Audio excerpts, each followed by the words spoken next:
Salam dan bahagia. Perkenalkan, saya Reni Siswanti, guru SD Saverius Muara Bungo, calon guru penggerak Angkatan 5 dari Kabupaten Bungo.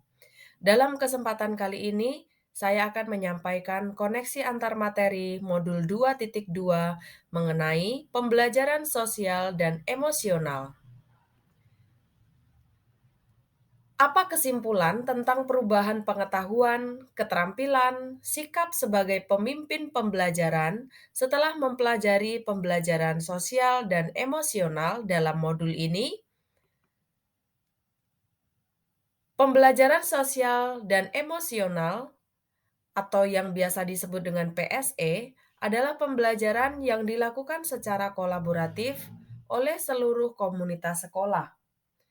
PSE merupakan proses mengembangkan keterampilan, sikap, dan nilai-nilai yang diperlukan untuk memperoleh kompetensi sosial dan emosional sebagai modal anak dalam berinteraksi dengan dirinya sendiri, orang lain, dan lingkungan sekitarnya.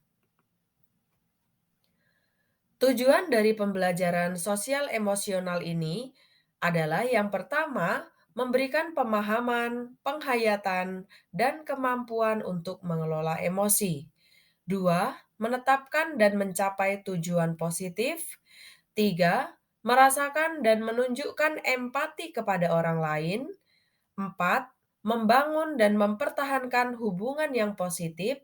Dan yang kelima adalah membuat keputusan yang bertanggung jawab atau responsible decision making. Bagaimana penerapannya di dalam kelas maupun sekolah tempat kita mengajar? Yang pertama adalah dilakukan secara rutin. Waktu khusus di luar kegiatan akademik, misalnya kegiatan ekstrakurikuler, perayaan hari-hari besar, pelatihan, dan sebagainya. Yang kedua adalah terintegrasi dalam pembelajaran. Misalnya, dengan cara melakukan refleksi setelah menyelesaikan sebuah topik pembelajaran. Lalu yang ketiga adalah sesuai protokol, yaitu menjadi budaya atau aturan sekolah yang sudah menjadi kesepakatan bersama dan diterapkan secara mandiri oleh murid atau sebagai kebijakan sekolah untuk merespon situasi atau kejadian tertentu.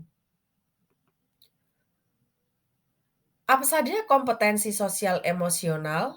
Yang pertama adalah kesadaran diri, yaitu pengenalan emosi dalam diri seseorang. Yang kedua adalah pengelolaan diri, yaitu mengelola emosi dan fokus. Yang ketiga adalah kesadaran sosial, merupakan keterampilan dalam berempati kepada orang lain. Yang keempat, keterampilan berhubungan sosial, merupakan daya lenting atau kemampuan seseorang dalam membangun komunikasi dengan orang lain. Dan yang kelima adalah pengambilan keputusan yang bertanggung jawab. Apa saja dampak implementasi pembelajaran sosial dan emosional di kelas dan di sekolah? Yang pertama adalah akan muncul budaya positif. Implementasi dari pembelajaran sosial dan emosional di kelas maupun sekolah sudah otomatis pasti akan memperkuat atau memunculkan budaya positif sehingga sekolah juga akan menjadi lingkungan yang nyaman dan aman bagi anak. Yang kedua adalah menciptakan well-being ekosistem di sekolah, menciptakan iklim belajar yang nyaman, sehat, dan bahagia dengan memperhatikan sosial emosional murid. Yang ketiga, pembelajaran berdiferensiasi, berorientasi pada murid. Artinya, guru harus memperhatikan sosial emosional murid sesuai dengan kebutuhan belajarnya.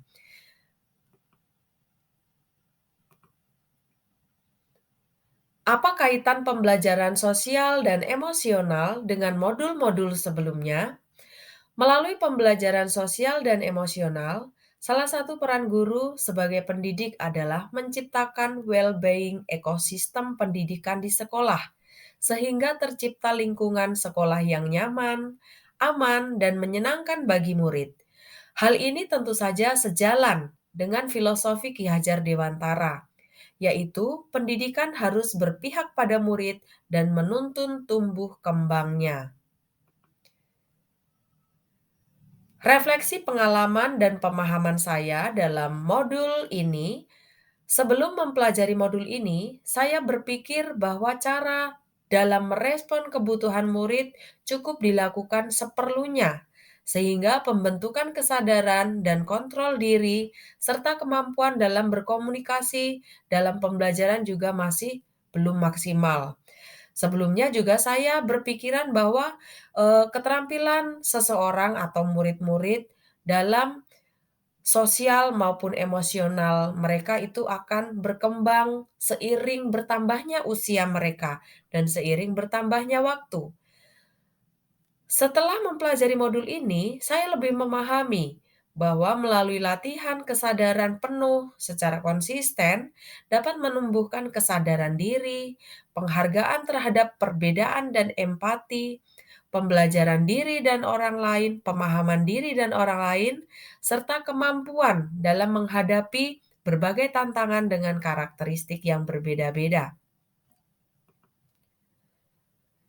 Berkaitan dengan kebutuhan belajar dan lingkungan yang aman dan nyaman untuk memfasilitasi seluruh individu di sekolah agar dapat meningkatkan kompetensi akademik maupun kesejahteraan psikologis atau well-being, ada 3 hal mendasar yang penting yang saya pelajari, yaitu yang pertama adalah pembelajaran sosial emosional atau PSE dengan pendekatan berkesadaran penuh atau mindfulness akan menjadi budaya positif di sekolah.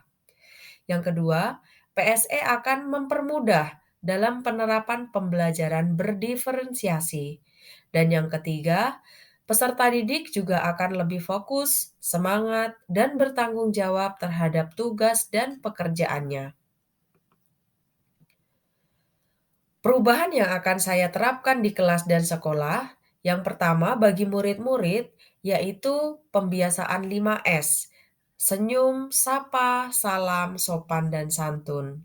Lalu selanjutnya juga menanamkan kedisiplinan waktu hadir ke sekolah dan dalam mengerjakan tugas. Lalu juga menanamkan kepedulian terhadap kebersihan lingkungan dengan gerakan pungut sampah atau GPS. Yang kedua adalah bagi rekan sejawat, maka saya akan melakukan kolaborasi program-program baru untuk kemajuan sekolah, mengevaluasi bersama kegiatan yang telah dilakukan untuk perbaikan ke depan, dan yang ketiga, menjadi teladan dalam menerapkan budaya positif di sekolah. Terima kasih telah menyaksikan video ini. Guru Bergerak Indonesia Maju. Mari kita dukung transformasi pendidikan di Indonesia. Sampai jumpa di kesempatan selanjutnya. Tetap semangat, guru penggerak, tergerak, bergerak, menggerakkan. Salam dan bahagia.